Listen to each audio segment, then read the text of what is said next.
Good evening. I'm Gillian Whitehouse, Deputy Head of the School of Political Science and International Studies, and I'd like to commence the proceedings this evening by acknowledging the traditional owners of the land we're meeting on, the Turrbal and Jagera people, and paying respects to their elders, past, present, and emerging. I would also like to acknowledge and warmly welcome the Honourable Paul Keating, former Prime Minister of Australia. Also, the Honourable Cameron Dick MP, Minister for State Development, Manufacturing, Infrastructure and Planning. Ms Terry Butler, MP, Shadow Assistant Minister for Preventing Family Violence, Shadow Assistant Minister for Universities, Shadow Assistant Minister for Equality, Federal Member for Griffith. The Honourable Wayne Swan MP, Federal Member for Lilly. Mr Michael Berkman MP, Member for Maiwar, Senator Claire Moore, Shadow Minister for International Development in the Pacific and Senator for Queensland, Senator Murray Watt, Senator for Queensland, Ms Kiko Yani, Consul General, Consulate General of Japan, Brisbane, Mr Jimmy Ovia, Acting Consul General, Consulate General of Papua New Guinea, Brisbane, Professor Peter Hoy, UQ Vice-Chancellor and President, members of the University Senate and Senate Management Group, Mr Laurie Miller, Chairman of Melbourne University Publishing Board of Directors, representatives from government and industry, and all our guests tonight. Welcome to the School of Political Science and International Studies launch of Fair Share, Competing Claims and Australia's Economic Future. Just a brief aside at this stage, in the unlikely event of an emergency during the proceedings, please follow the instructions of the venue staff. The authors of this book are Professor Stephen Bell and Dr Michael Keating AC. Professor Bell is one of our schools and indeed one of Australia's leading experts on the politics of economic policy. His numerous books and journal articles in this area are widely acclaimed. Dr Michael Keating AC is former head of 3 major Australian government departments and visiting fellow at the Australian National University. Both authors are fellows of the Academy of the Social Sciences in Australia. You'll be hearing from them shortly. The Honourable Paul Keating will officially launch the book this evening. Mr Keating, your exceptional contributions to economic policy in Australia are of course highly germane to tonight's discussion, and we're honoured to have you with us. I can't let the moment pass without a quick thank you for the inspiration you gave us all with the Redfern speech and your principled leadership on native title legislation. Thank you. I'd now like to introduce UQ's Vice-Chancellor and President, Professor Peter Hoy, to officially open the proceedings.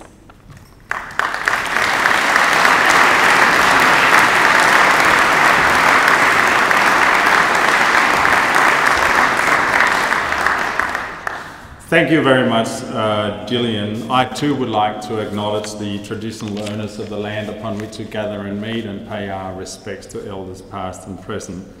The Honourable Paul Keating, former Prime Minister of Australia, it is a great, great honour for us to have you here. Thank you, Mr Keating, for finding the time to come and launch this book authored by Stephen Bell and Michael Keating. And of course I acknowledge all the other people who Gillian just acknowledged, and will not repeat them. I also know you want me to get off the stage very quickly, so I'll try to do that as best as I can. It is my enormous pleasure to welcome you to the University of Queensland's Customs House. Perhaps rather ironically, given the thrust of the book, Fair Share, this genteel building was once part of the machinery that perhaps inhibited free trade with the colony of Queensland. As you might have guessed from my somewhat funny accent, I'm an Australian by choice, not birth. Tonight's featured speaker is indeed part of the reason why I'm here. Some in the audience might not thank him for that, but I'm very thankful. I was working in a laboratory in Copenhagen in the early 1980s when I had the incredibly good fortune of meeting and later marrying a young Aussie scientist. She was a surfer from the northern beaches of Sydney, so it was unsurprising that she became homesick during the long, dark Danish winters. 35 years ago, last week, in March 1983, she had yet another reason for moving to Australia. I remember we went on a rainy day through Copenhagen and she said, "Peter, Australians have elected a new government, it's going to be great, and you're going to live in Australia." It took a further 4 years for both of us to finish our PhDs and secure academic positions at Australian universities. But when our young family of 4 came here, there were thoroughgoing reforms of the Australian economy already underway. In their somewhat provocative book, Fair Share, Stephen Bell and Michael Keating repeatedly remind readers that reforms of the 1980s and 90s remain key to Australia's sustained economic prosperity.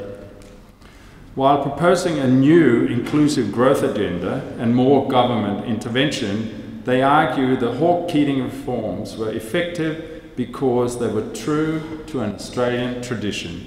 That is, a tradition of egalitarian policy settings reflecting a sense of the fair go, or to put it another way, a regard for distributional fairness, something I appreciated deeply when reading the book, having been given a great education in Denmark and never felt disadvantaged despite my parents losing everything when the business went broke because, ironically, that Danish businesses no longer were protected by technical barriers to trade. But my point is this: I never felt disadvantaged. The authors identify a range of other keys to the success of the reforms. Key among them was political leadership that clearly articulated goals and strategies. At times that meant jolting the electorate into a sense of urgency, for instance by warning that the country risked becoming a banana republic. The authors say political leadership is typically crucial because in practice, even when there is an impending crisis, it is not often recognised or can be disputed. The Honourable Paul Keating was an omnipresent force for political leadership through the reformist era. As Treasurer from March 1983 until June 1991, and then Prime Minister until March 1996, he had a knack for taking the country into his confidence to convey the rationale for change. In a Sydney Opera House conversation with journalist Kerry O'Brien in 2015, he explained, "I took the view that maybe we could change the way leadership functions by educating the people to the value of the good policy, to let the public understand that if they're not getting the good policy, they are getting sold down. So you turn the good policy into good politics, and from that you create a true platform for reform." His vast social and economic legacy includes, but it's not limited to it of course, compulsory superannuation, making the Australian economy more flexible and competitive, including by deregulating the financial sector, floating the dollar, and introducing enterprise wage bargaining, deeper relationships between Australia and its Asian neighbours, the Asia-Pacific Economic Cooperation Leaders Meeting, and native title legislation. He advocated for more inclusive social policies and challenged Australians to think more deeply about national identity, including relations between First Nations and non-Indigenous Australians and the attachment to the monarchy. Post-politics, Mr. Keating's outputs include the book Engagement, Australia Faces the Asia-Pacific, and Afterwards, a collection of post-prime ministerial speeches. He contributes regularly and always memorably to discussions on the economy, foreign affairs, architecture and urban design. One of the many things I gained from reading Fair Share was reaffirmation that Australians have a lot to be proud of. For instance, increases in the inequality over the past 3 decades are less stark in Australia than in most advanced economies. However, the inequality gap is concerning, and this is no time to say, she'll be right. Now please join me in welcoming an architect and builder of modern Australia, not one to relax and say she'll be right, the Honourable Paul Keating. Thank you.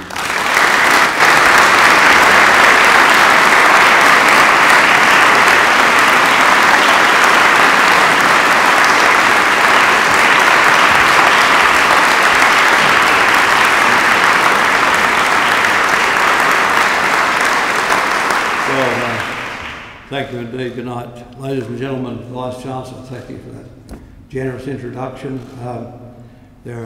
You've already acknowledged important guests, but let me acknowledge my colleague Treasurer Wayne Swan, member for Lilly, who's here this evening, Minister Cameron Dick, Terry Butler, the member for Griffiths and Shadow Minister, members and senators.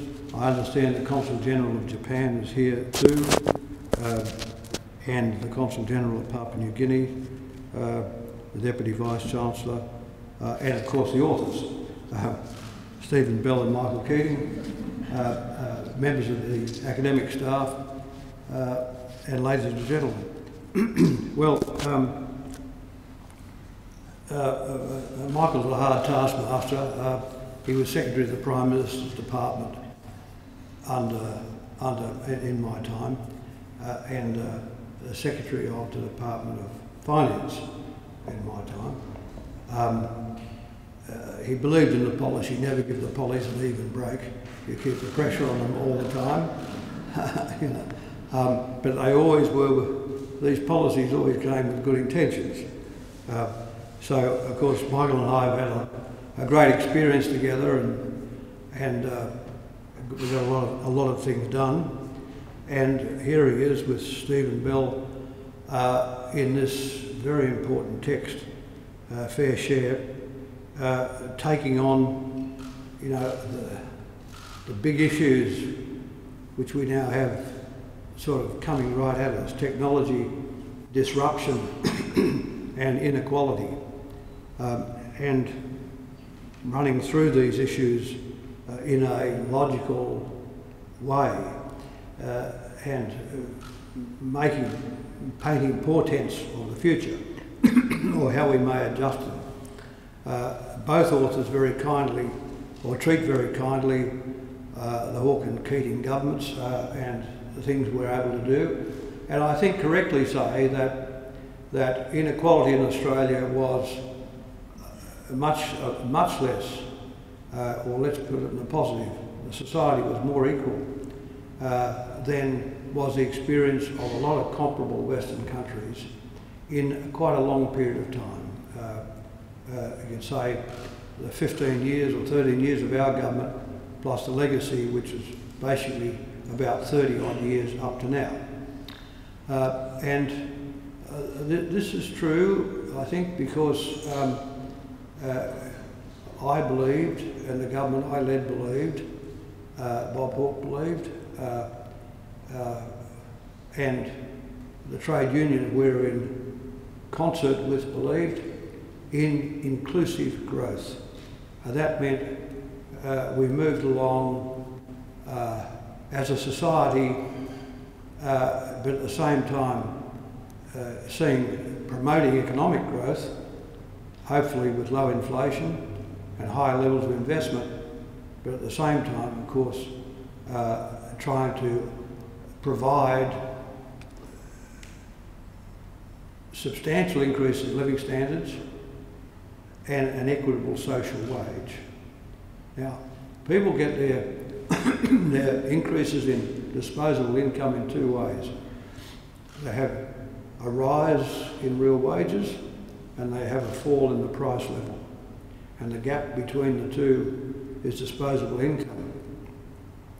Our aim was to lower prices, and not simply inflation, but prices through a big program of macroeconomic reform, and at the same time through structural change and productivity, fund an increase in real wages. So we had the sort of daily double, or the double of the century really, and that was rising real wages and falling unit labour costs.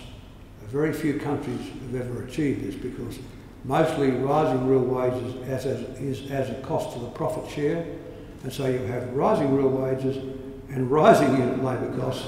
But in Australia, of course, we had rising real wages and falling unit labour costs for a very long period of time. Not many thanks from the Business Council of Australia, I might add. But you know, in the end, you've got to drag the suckers along with you as well. but in this important model, which I think was a template for what Tony Blair and others, I mean, the old thing, nobody's ever, you know, never been flattered. What did Oscar Wilde say? If you've never, you know, never been flattered, you don't understand the value of flattery. But the so-called third way, which became popular in the Atlantic with Tony Blair's government in Britain and Bill Clinton's government in the United States, to a lesser extent, but nevertheless, came from the template here. And the template here was wage restraint through the Accord, but in return for that, investment by the government in growth, a more accommodating fiscal and monetary policy that would kick growth along, and through the structural changes and microeconomic changes, a big shift up in productivity. So the government I led and the role I played as Treasurer essentially doubled trend productivity in Australia. And when productivity is rising, you can do those things. You can have rises in real wages and falling unit labour costs. So it was a big shift in productivity and microeconomic reform that kicked these things along. But we did all these things with a labour heart, and that was the important point. Access and equity in health, access and equity in education, a retirement income system for all, a welfare system which was active and not passive, and a range of other related social policies, particularly around the rights of women in the workplace, etc. And so, therefore, one was able to argue to, in those days, much more highly organised labour, that in return for a growth compact, the government would open up the social wage with these things like Medicare. You can walk into a GP if they're a bulk biller, you can be serviced, you can go to a hospital and have diagnostic imaging and pathology without leaving any account behind. If you fall over in the street out here and have a cardiac arrest, you go to a teaching hospital. This doesn't happen in the United States. It happens in Britain, but Britain's got a salaried medical service. Our trick was to have a background national health insurance system, but with private medical practice. That's a hard one to pull off, but in the end we did, and the doctors came our way across the other way. When I became Treasurer, 3 children in 10 completed Year 12. 3. When I finished, it was 9 in 10. And by trebling Year 12 retentions, we had, of course, 40% of those kids went on to university, so if we had to keep the 40% up, we had to treble university places. And we did this by big fiscal allocations to education, and John Dawkins extended this by, of course, the HEC scheme, which was a contribution by students when they began working, but the important policy under HECS was that not $1 was actually kept in consolidated revenue. It all went to university places, extra places for young people who would not otherwise have had a university education. So that, of course, dramatically changed the face of Australian education. And then, in my own account, I did what was called in Sydney the Leaving Certificate at night, and I did it at a technical college, a TAFE. And because the profile of TAFE and vocational education was so close to the workplace, much closer than universities, I always wanted to keep TAFE moving and retraining. And of course, during one difficult period I had with Wayne Goss, and I had the odd difficult period with him, one of my bribes was to set up the National Training Authority here in Brisbane. And it went until John Howard put the cleaners through it around the turn of the century. And more is the pity that vocational education isn't getting the support for the other 60% of kids who don't go to university and cascade into nothing. And then, of course, we had superannuation. Superannuation was paid for out of productivity. It wasn't paid for by employers. It didn't cost the profit share. I wanted to let ordinary men and women into the wealth machinery of the world, which they never were in this country. They had their house, and they had their Commodore, and they might have had a credit card. That was the end of it. But they weren't in the stock markets and they weren't in the bond markets. And as a consequence of that, they missed out on the great key to wealth, which is compound earnings. The earnings on the earnings on the earnings. And that's why preserved to age 55, you can see roughly every 8 years a superannuation accumulation will double. Of course, the Liberal Party absolutely hated the idea of trade unions and industry funds getting into the management of capital, as if the Libs could ever manage capital themselves. You wouldn't trust them really with a jam jar full of 5-cent bits. But be that as it may, I noticed this week, Australian Super, an industry fund, has more funds under management than AMP. And the industry fund sector is now 24% of the pool. The pool is 2.6 trillion, 2.6 thousand billion for 23 million of us. If you do the simple sum, I don't know how big is the workforce, 10 million or something like that. So divide 10 into 2.6 trillion, roughly it's $260,000 each. Now I know each of you don't have 260 grand, but this is where it averages out, you know. And when you hear these people say, various journalists and others, oh look, some academics, people would be better taking the money and putting it in their wages and not putting it away to super.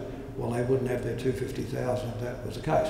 So superannuation was another part of the social wage, and there are, you know, other bits and pieces. So we took the view that nobody should be left out or left behind. Now, in an economy with galloping wealth, of course, and galloping, I mean, you know, when I became treasurer, the day I became treasurer, the All Ordinaries Index was 451. And the day I left as Prime Minister was 2660. So the stock market had gone up, you can say 5 times. When we're around, it's been up just more than 1 time since. It's gone from 2660 to 5900. You know, so, you know, there was a heap of wealth created, and therefore people get access to debt, and financial engineering will become wealthier. And so you start to get this disparity in wealth, but the people at the very bottom became wealthier too. You know, we pulled people up, and the other bit of the social wage that we had that I think is worth mentioning is that Bill Kelty and I established, I think, the world's most efficient system of minimum award rates of pay. The minimum award rate of pay in Australia today is $17.60. The same rate in the United States is $7.40. So $17.60 Aussie against $7.40 in the United States. We were paying, through economic growth, nominal wages at 4.5%. Inflation was 2.5%, all for 20 years, courtesy of the Labor Party. that meant real wages grew by 2%. 2% for, let's call it 30 years, is 60%. In fact, the number is actually 70. I checked with the Treasury recently. Australian real wages went up in real terms by 68% since 1992. This is a big number. This is a big achievement. And that's why the restaurants are full. That's why people decide to go and buy themselves an iPhone. That's why they move up from a Commodore to an Audi, because they can actually afford to. But that growth in wages has stopped. And this is one of the points, that growth in wages has stopped. And of course, these increases were, and of course, the minute we had the enterprise bargaining and the safety net. And the safety net was where the minimum rates were. They're always opposed, of course, by the Australian Chamber of Commerce, which is a blight on the landscape, and the Business Council. Notwithstanding a continuing rise in the profit share, they always opposed every adjustment, practically every adjustment, under the safety net and under the scheme. So these were achievements. There was no growth in real wages in America between 1992 and today. I think the number is, there's an average number of 4% or 5% compared to 70 here. Michael and Stephen make the point, and I'll come to it more fulsomely, that one of the things that produced the financial crisis in 2008-9 was American workers had no real growth in their incomes. So what they did, they maintained their living standards by reverting to debt. So they mortgaged their houses, because through the years of lower interest rates under Mr. Greenspan, housing prices had risen, the wealth effect was with them. They thought they could borrow against it, so debt rose, and of course they lived on the credit cards. And this is how the American middle class maintained some sort of a lifestyle in the face of negative real wages. Well, either static or negative real wages for a large part of the period. And this, of course, brought the crisis on.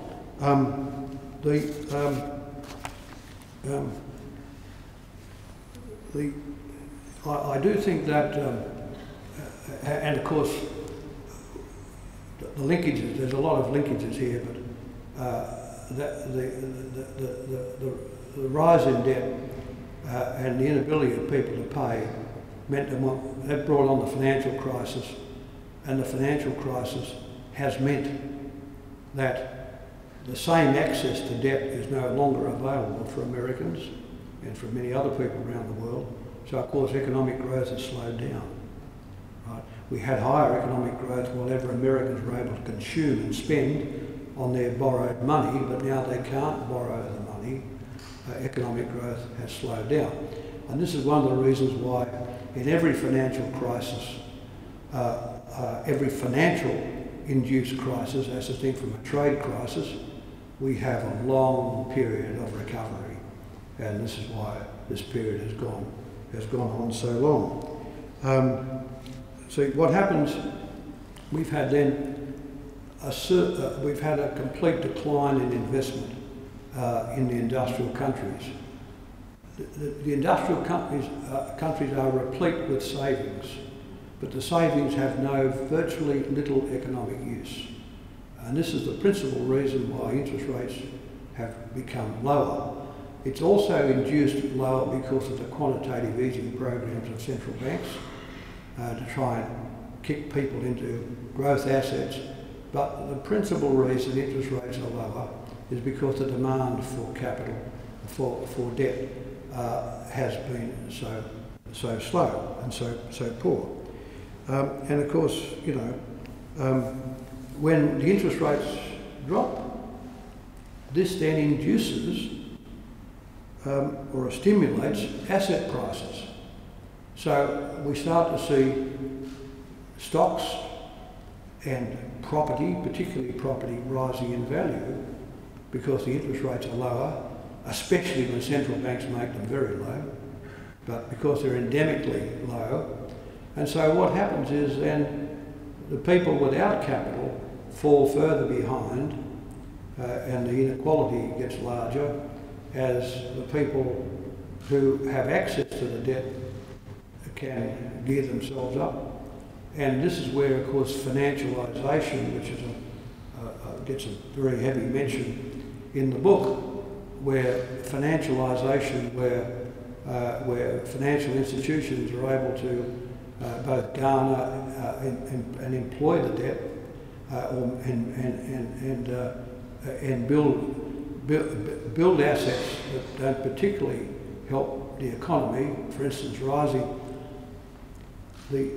the rising price of the stock of existing homes around the world is not doing anything for GDP, investment, jobs, or incomes. It's just making it harder for those people, young people particularly, who don't have the ability to buy themselves a home, and so they get, as Michael and Stephen point out, they get flung to the outer suburbs of cities, and then of course their job opportunities fall, the opportunities for their kids fall, and so we start to see a decline in their capacity to cope with the society which we have around. So where did all this begin? Inequality in the United States is now a huge problem. It's their biggest problem. And in the end, when the ordinary working men and women of a country can't spend, what happens? Economic activity falls, and this impacts, of course, on the people that actually do own the capital and have the businesses. So, of course, they said, oh, in that case, there's not that much demand out there, so we won't make any investments. What we'll do is buy our own stock back, right? And Michael and Stephen make a big point of the stock buybacks. And what this means is, I mean, what I can do is a simple sum, but let's say a company has 1 million shares on issue and the share price is $10, but because they've got a lot of savings and they don't want to invest in anything, they say, oh look, the company says, what we'll do is we'll buy 500,000 shares back and cancel them. So therefore, the shares are not worth $10 anymore, they're worth $20, right? So what's happened, a lot of the largesse of central banks has been spent by corporations, the numbers are in the book, cancelling their shares and lifting the value of their stock while not making any investments. The whole point of the quantitative easing program of central banks was to kick people out of safe government bonds to try and strike the match on investment. But despite the great efforts of central banks, the US Federal Reserve, the Bank of Japan and the European Central Bank, they've been striking the match on a wet matchbox. You know, they could keep on striking, but they couldn't strike the investment. And so what's happened is debt has built up because central banks have added so much debt to the system, liquidity to the system, debt has built up. And as a consequence of that, we then see these big distortions and wealth. Technology is probably, this is one of the points the authors make, the fundamental factor in inequality. I certainly believe it is the fundamental factor in inequality. Let's take a case in point. I mean, General Motors at its peak had 800,000 employees. It had a market cap of less than 100 billion. You look at Facebook today, it's got a market cap of nearly 300 billion. It's got 50,000 employees. There is no capital spending, essentially.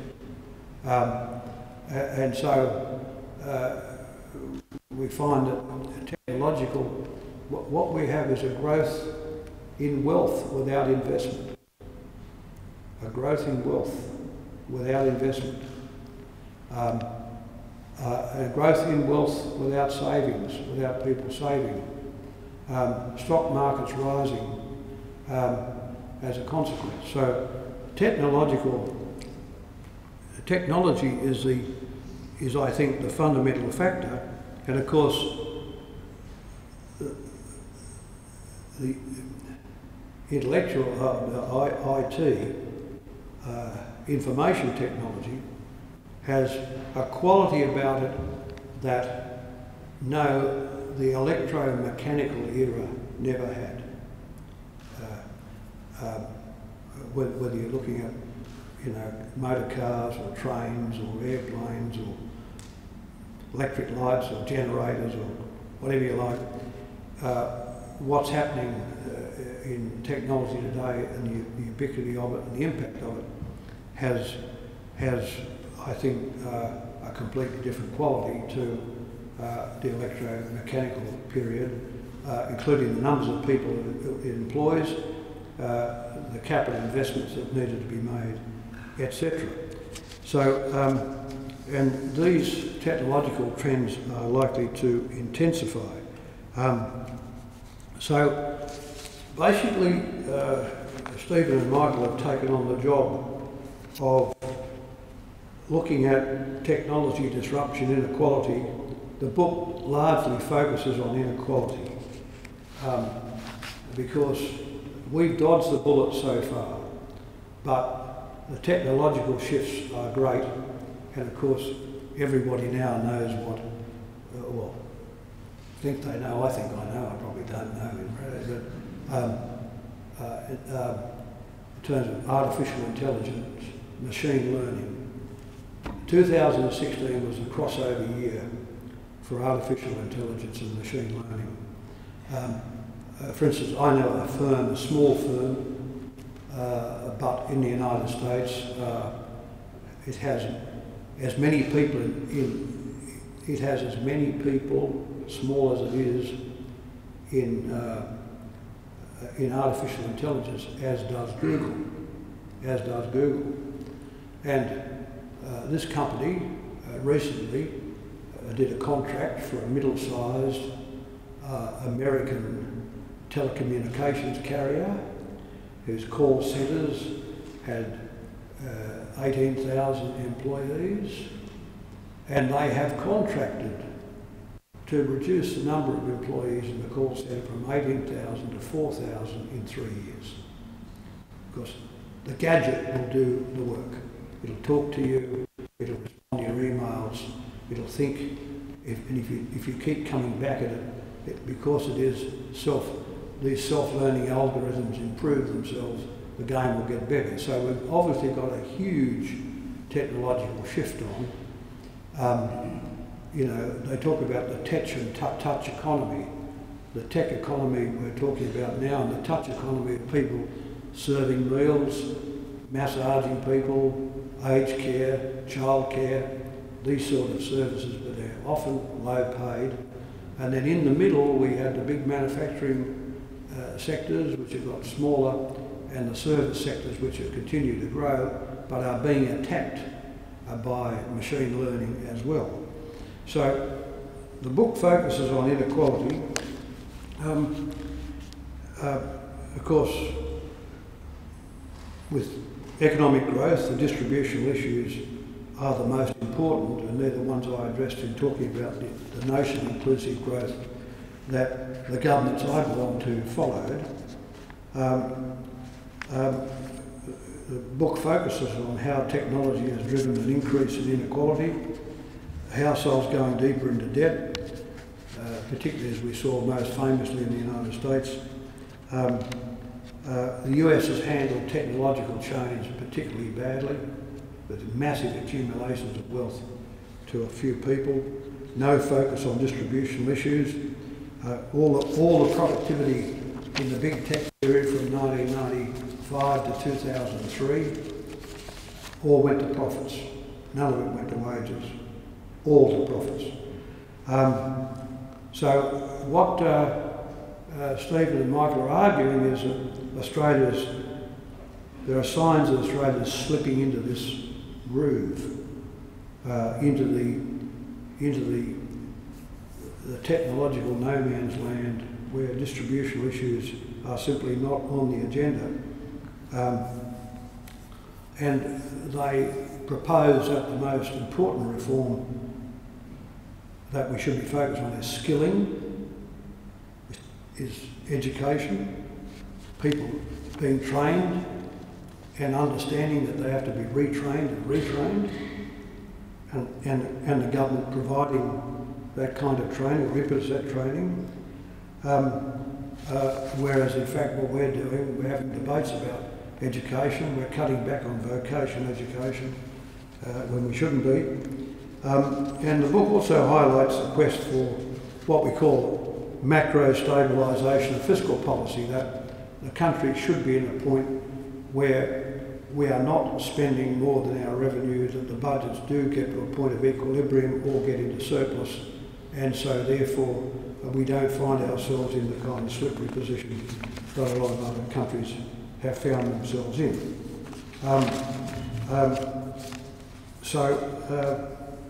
How well we do these issues will sort of paint a picture of the future. If I could sort of talk about the book in a more structured kind of way, it argues that economic growth requires economic transformation. We know that. I mean, the 80s produced all that growth and wealth, but there was a huge transformation. You know, I abolished tariffs from 1988 to 2001 in 2 economic statements. That had huge knock-on effects, but of course we had packages to support people who were dislocated by such changes. But we do know economic growth requires economic transformation, and that's mostly driven by technological progress. It's come by way of globalization and financialisation.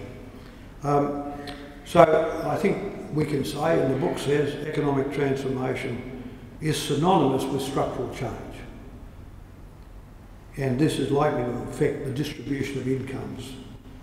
So policy now, rather than the supply side, which I had the burden of trying to attend through the 80s and 90s, policy today needs to be concerned about distributional issues, but too often it hasn't been. You know, in most countries since the 1980s, incomes for most households have not kept pace with growth. And as a consequence, inequality has grown alarmingly. Consequently, the aggregate demand would have lagged if households had not gone into debt.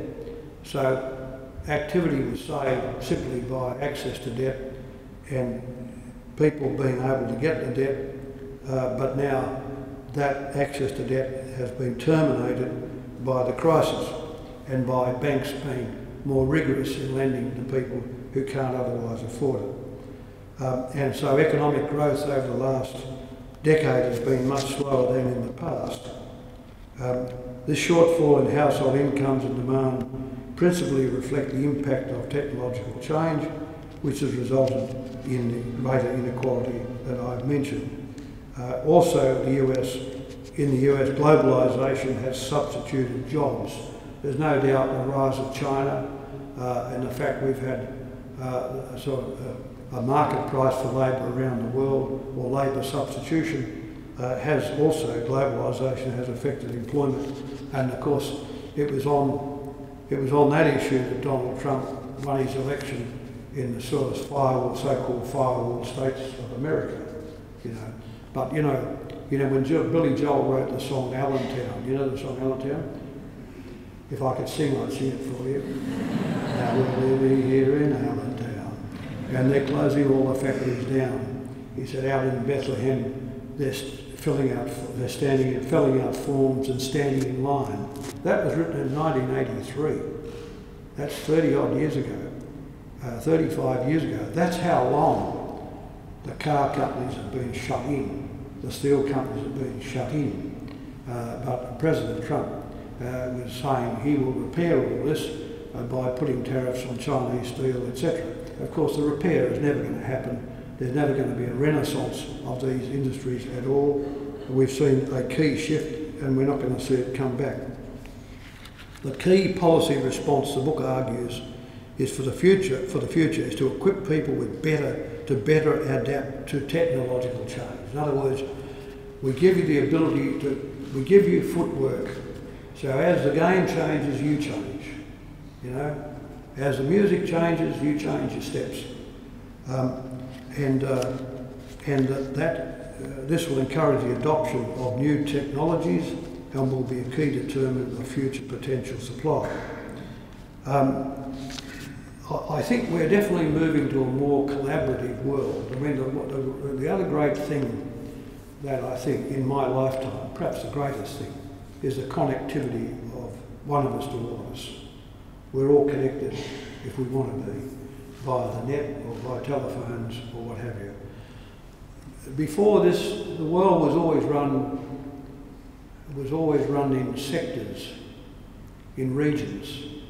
Before the internet and globalization, the world was run in regions. Now it's run as across the globe as one economy in real time. And this is why news is instant, that's why you can order stuff on the internet, that's why Amazon is growing, that's why this and that. So this connectivity is, I think, the sort of great change. And what it may do is change the sort of, we all lived in our lives, certainly I did, perhaps not younger people, in silos. We lived in industries. You can call them a silo, you know, whether it's in retail or it's manufacturing or it's in steel or it's in cars or it's public service, they're silos. I think we're going to move to a much more horizontal world, a more collaborative world, where people will, for instance, you know, if you want a crocodile handbag, you won't need to go to LVMH. You'll be able to get someone to make it for you, you know, if you love crocodile handbags, that is, you know. Or if you want something. In other words, specialisation and customisation is going to grow. So a lot of people, clever people, will get onto an angle and they'll pursue it, you know. And this is why the technological shift is here to stay and is important, but it's also a kind of there's almost in a way the democratisation of the industrial base if people want to use the opportunity of it. But that will mean, again, underlining the point about training and retraining. So it's difficult to see how governments can effectively fund the demands upon them or provide what we call inclusive economic growth without fiscal policy doing more. And this is where governments have got to do more. This is, I think, a return to a period of government. This is a point the book makes. I've made the same point myself over and over. I said about a year ago or 9 months ago that liberal economics is going nowhere. I mean, Wayne Swan's made the same point over and over. That you know, in the end, financialisation of liberal economics, which once, you know, gave the world a lot of growth and wealth, is now leading us into a kind of a dead end. And so I've forgotten my point. What was the point that I'm making? What's that? Supply side is the supply side done. Yeah. So we're now sort of basically moving to the demand side of the economy, and so the problem is if you go off on a tangent, you can't often find the highway.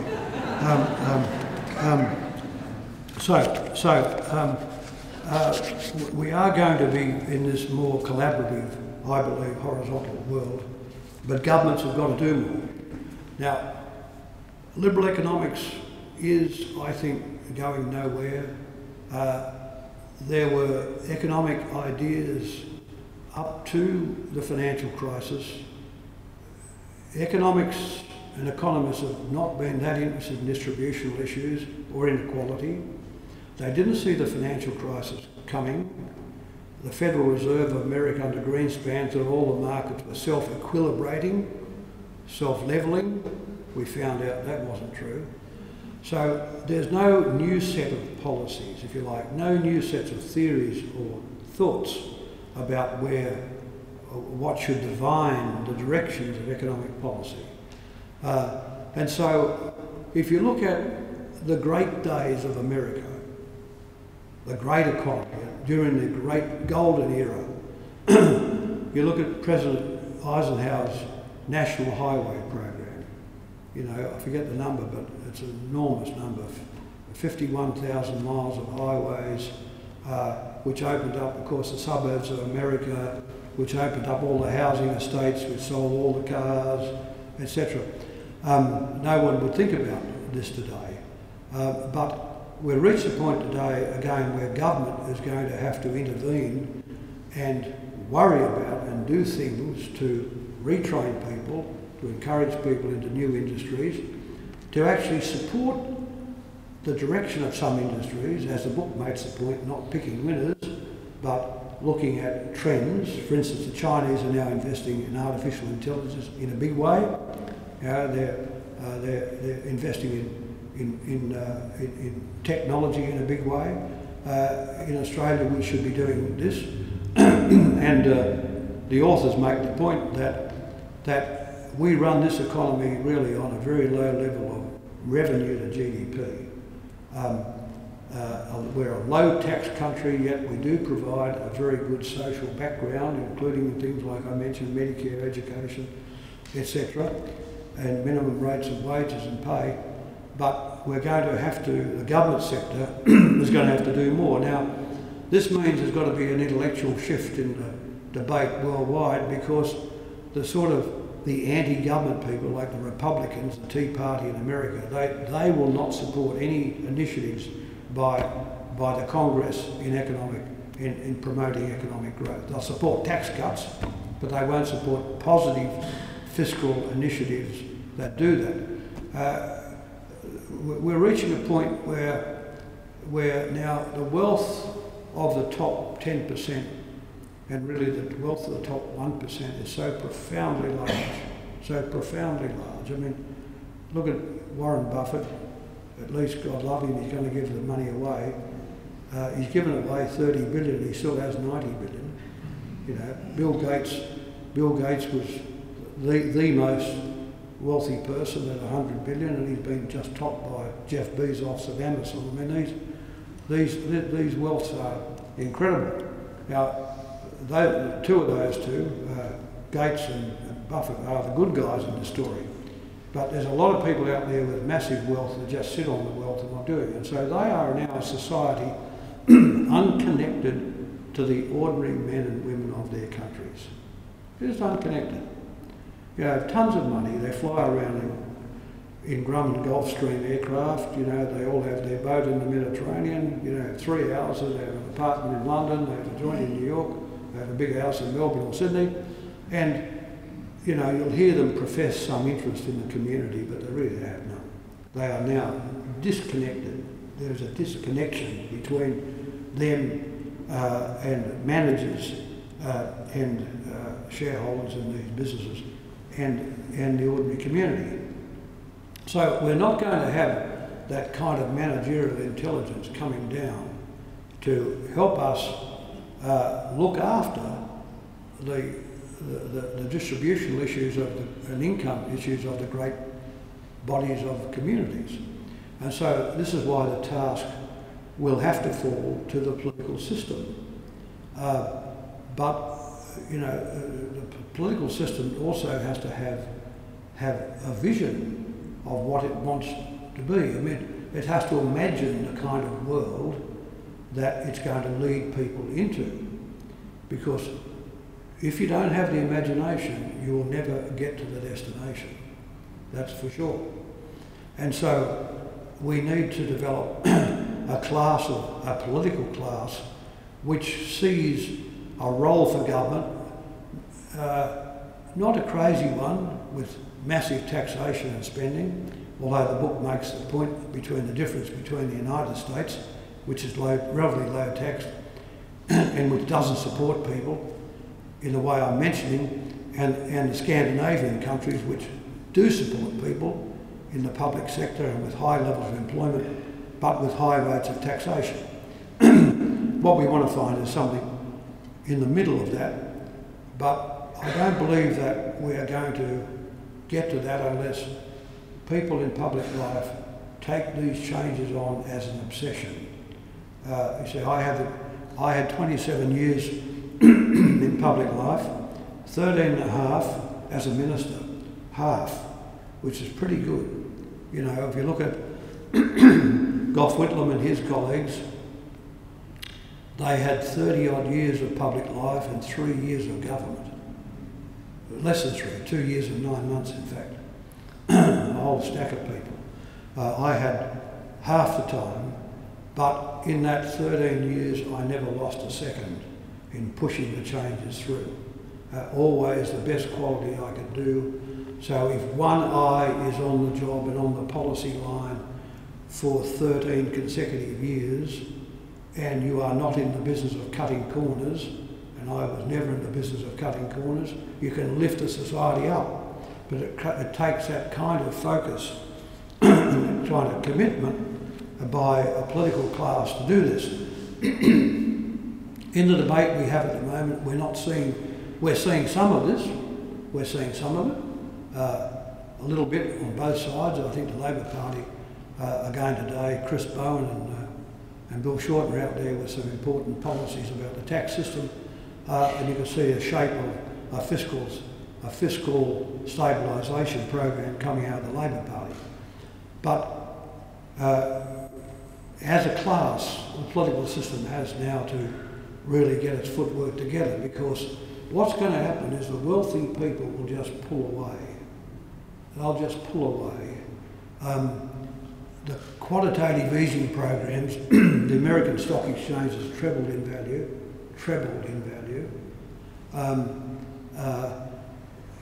Capital city land has no equalisation price.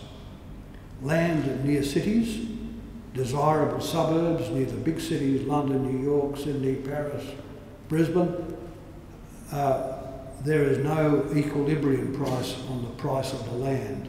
It'll continue to be bidded up as demand goes for the land, so property prices will continue, so properties become a big category of wealth in this period, and I think will continue to be.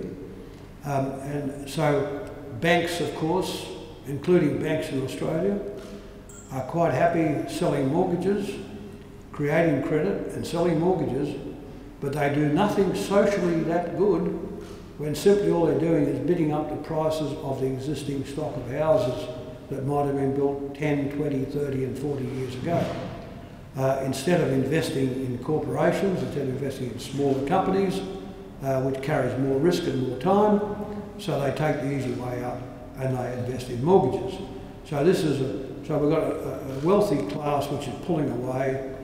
We've got no equilibrium price in urban land, and we have basically a big banking system which just wants to punch money into housing and not do anything really on important investment or technological change. So there's got to be a shift, and the shift will have to come from the government. Whether or not the parties in the West, the Chinese have certainly got the game by the throat.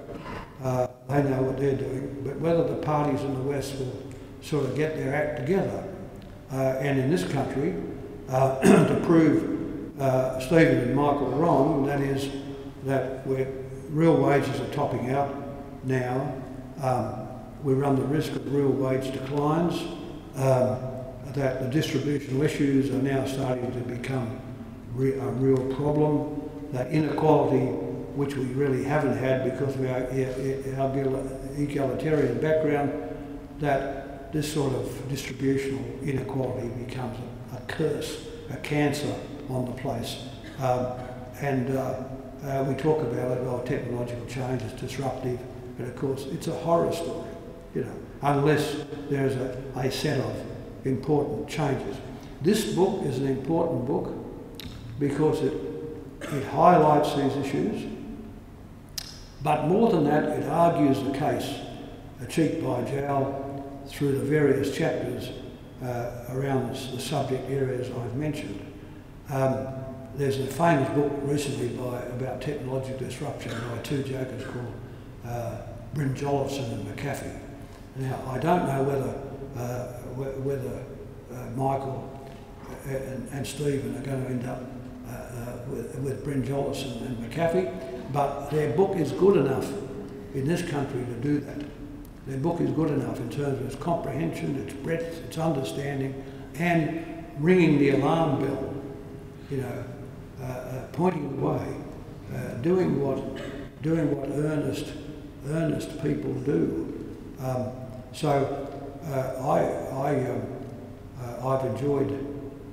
enjoyed the storyline, the examples,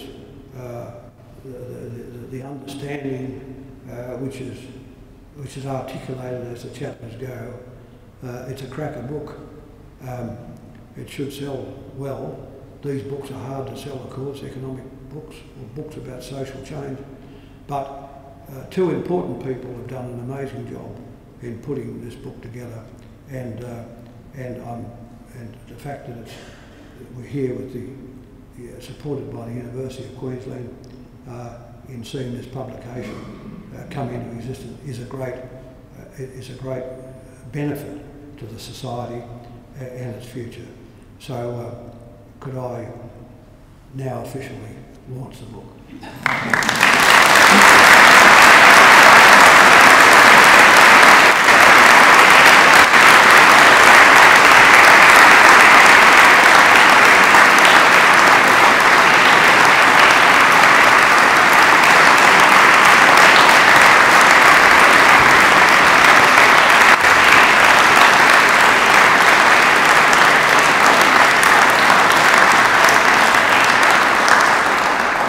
Thank you, Mr. Keating, for that wide-ranging and insightful address, and really importantly for reminding us of the importance of political vision in coping with these significant changes that are being addressed in the book Fair Share.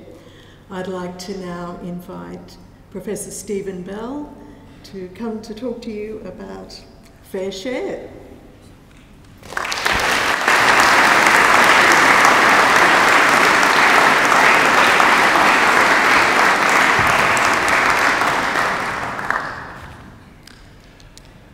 Thanks very much for that kind wrap, Paul Keating, and thanks everyone for coming tonight too. I've got 4 minutes, so I'll be brief. I was really confused, which is not very professional, I suppose, as a professor of political economy, before I read this book, and I was aware that there was a whole lot of really big things going on in the world economy, national economies, a lot of big issues, and I was thinking, how do these things fit together?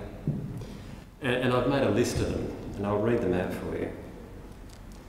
Globalization, constant economic restructuring, the impacts of technological change, changing labour markets and rising employment insecurity, increasing income and wealth inequality, large international macroeconomic and financial imbalances, financialisation, the huge growth of the financial sector, asset and property booms, associated financial instability, rolling financial crises, rising public and private debt, government fiscal challenges, macroeconomic instability, weak investment, weak productivity growth, low wages or flatlining wages in some countries, slowing economic growth, as well as populist political reactions and a lot of political discontent. And the question is, how does all that fit together? And in the book, we think we've nutted this out. It does fit together, and there's a thread joining all these things together. And to distill it, basically, what we've argued in the book is that the common driver of these sorts of issues and wrapping them together increasingly is competing income claims and distributional conflict over incomes, and this is businesses, households, voters, governments, workers, etc. reaching into the economy, increasingly in desperation, trying to extract resources, and driving a series of increasingly benign economic outcomes. Now, this is not a new problem. This is essentially one of the challenges of Western-style capitalism, how to deal with the distributional issues. We did it very well in the post-war period. We had high rates of economic growth and a stable distribution of income. Since the 1970s, we've been running into major problems with this challenge. In the last 3 or 4 decades, we've tried various sort of escape routes. This is, first of all, inflation, which is just, let's have a wage price spiral and inflate the economy that way to try and get income gains out of the system. When we cracked inflation in the 80s or in the early 90s in Australia, since the 80s, 90s and 2000s, we've had recourse to debt and pumping up asset prices. This is, both of these avenues of escape from the underlying distributional issues are both dead ends. The debt asset price boom financial crisis scenario we know all about now. We've run that course. It simply doesn't work.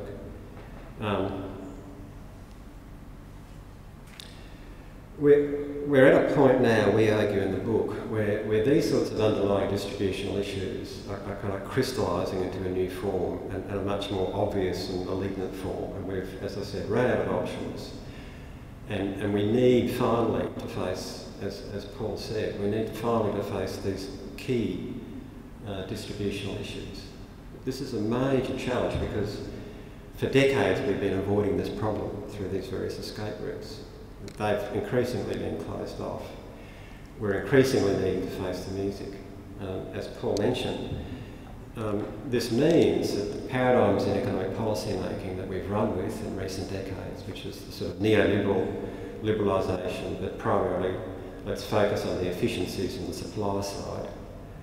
These policies, as Paul mentioned, were all a good idea, but basically these sorts of policy frameworks have run their course.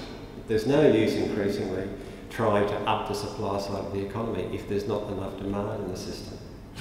There's not enough demand in the system because technological change and the shifts are making wage growth much more difficult to achieve.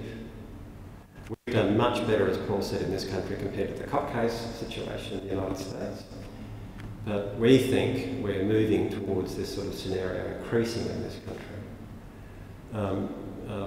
So the neoliberal paradigm and the supply side focus, for all its merits, is, we think, run its course. And we're now at a boundary where we have to entirely rethink the nature of the economic challenges and how we deal with them. And this is not going to be easy. This is a major imperative.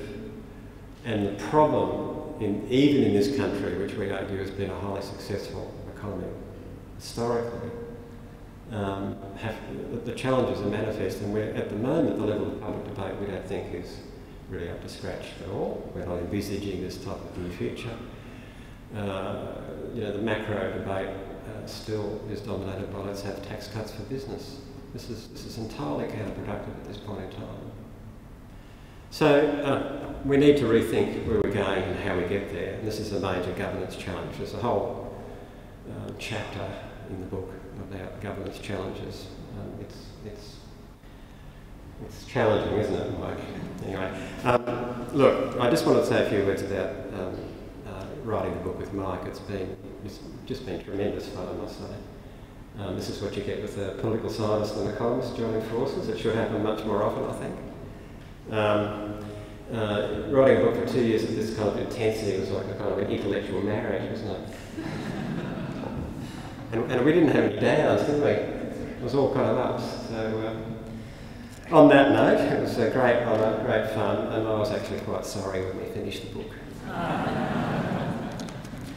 On that note, I'd like to invite Mike Keating, policymaker extraordinaire, major driver with Paul in the major reforms that have set this country up since the 80s and 90s. Mike.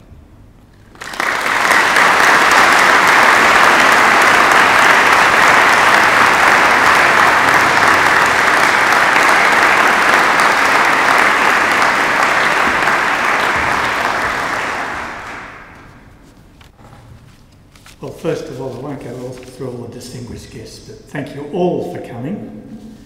I'd particularly like to thank my namesake, Paul Keating. We're no relation.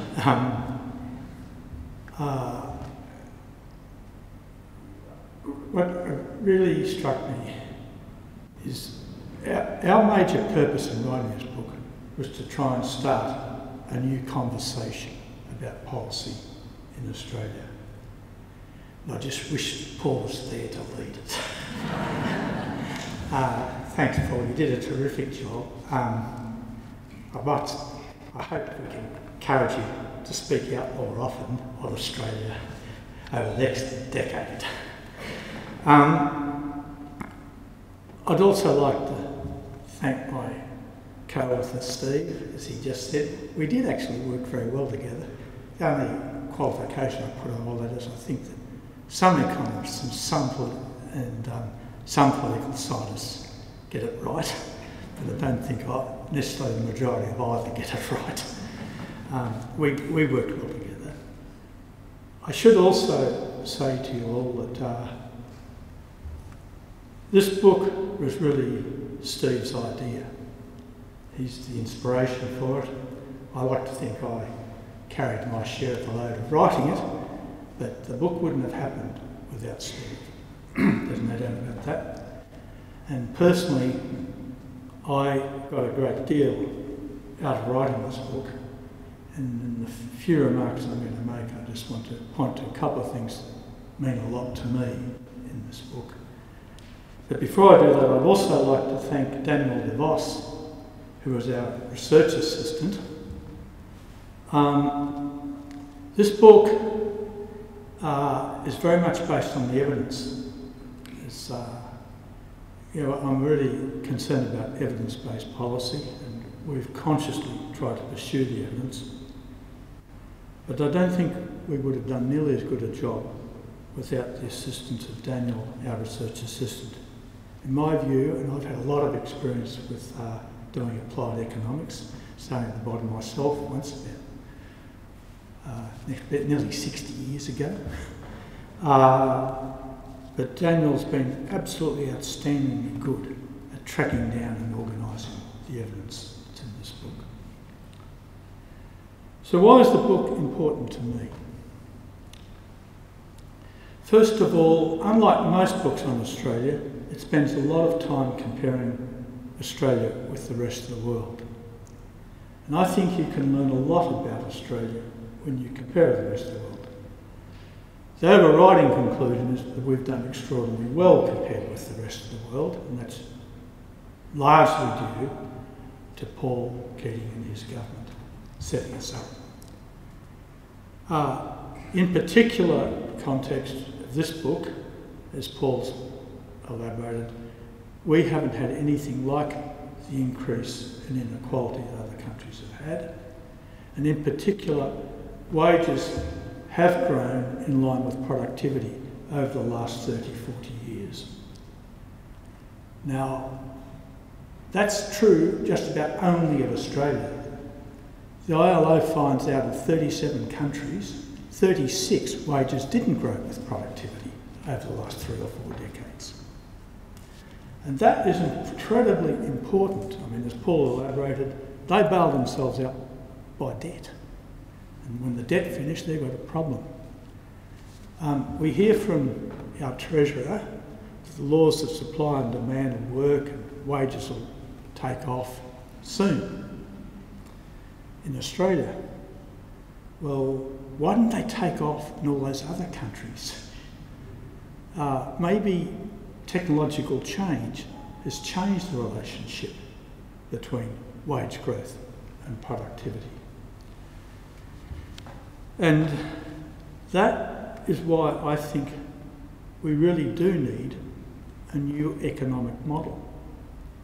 You see, the old model, which was based on the supply side determining the rate of economic growth, essentially assumed distributional issues away. They never focused on them.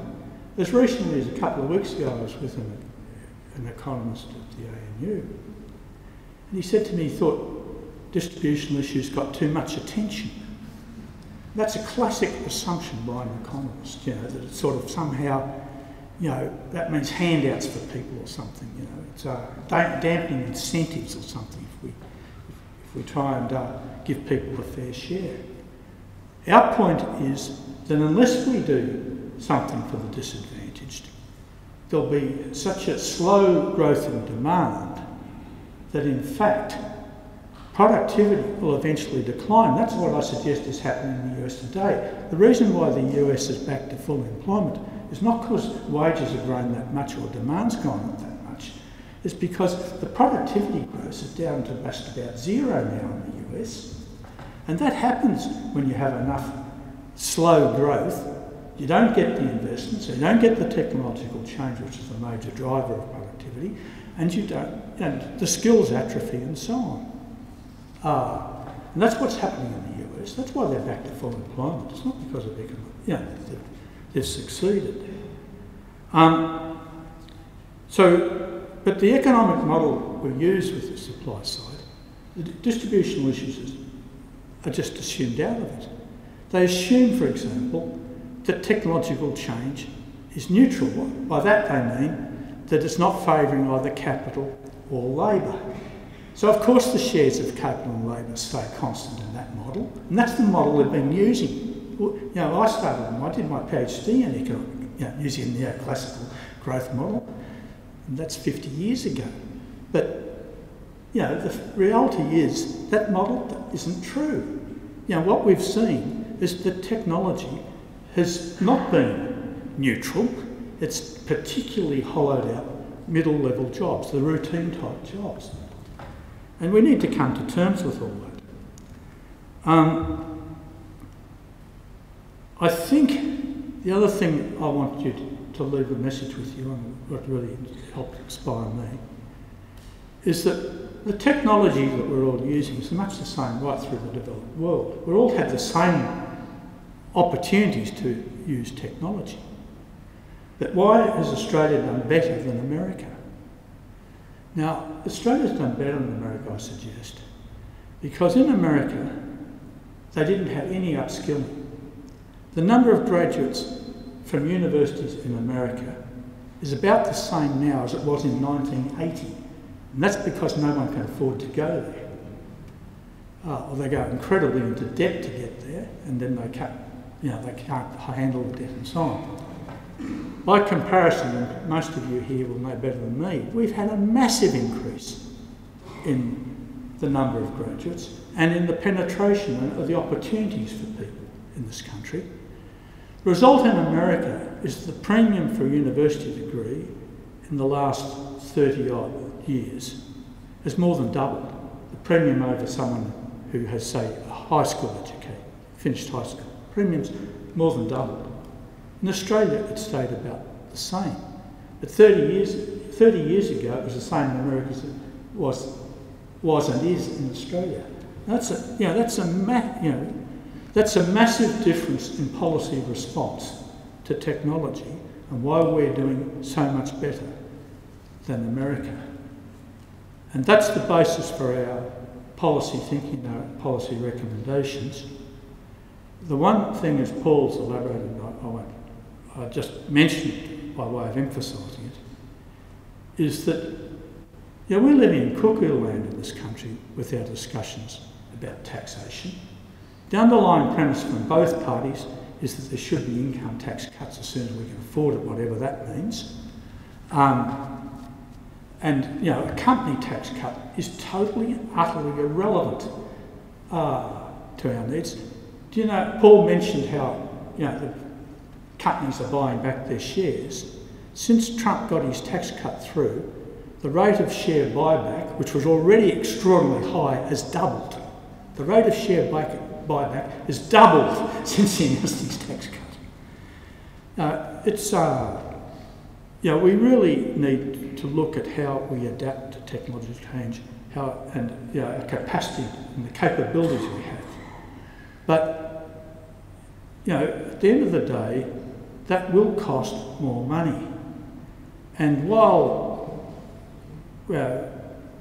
Paul was Treasurer, 3 budgets in a row, real outlays actually fell, and I was actually head of the Department of Finance at that time, so I did provide most of the options, or was responsible for providing most of the options. It was much easier then. You know, we could, if you like, target the welfare system. Now, we have the most targeted welfare system in the world now in Australia, and the suggestions that somehow or another there's some undeserving poor person who's ripping us off is just ridiculous. So the same opportunity, I'm not saying there are no opportunities for savings, but if you look at the government's own intergenerational report, if present policies are continued, not if we did any more, we're looking at a deficit in 2050 of 6% of GDP. Now, we don't want a deficit of 60% of GDP, but I suggest neither can we find savings of 60% of GDP. Nowhere near, I mean, our assessment is we might find savings of, you know, 0.5% or 1%, but the 1% would be balanced by having to spend more on some other things. So we really do need a conversation in this country about what sort of economy and society we want to have, and then how we're going to pay for it. Thank you very much.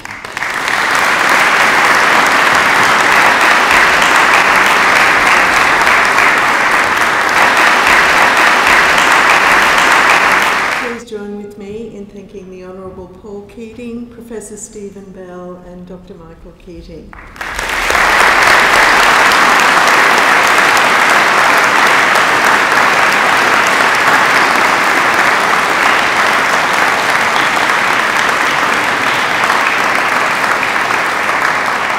So refreshments are now available downstairs. Please join us for that. Perhaps on the way you might want to go by the bookstore and buy a book. Thanks, everyone.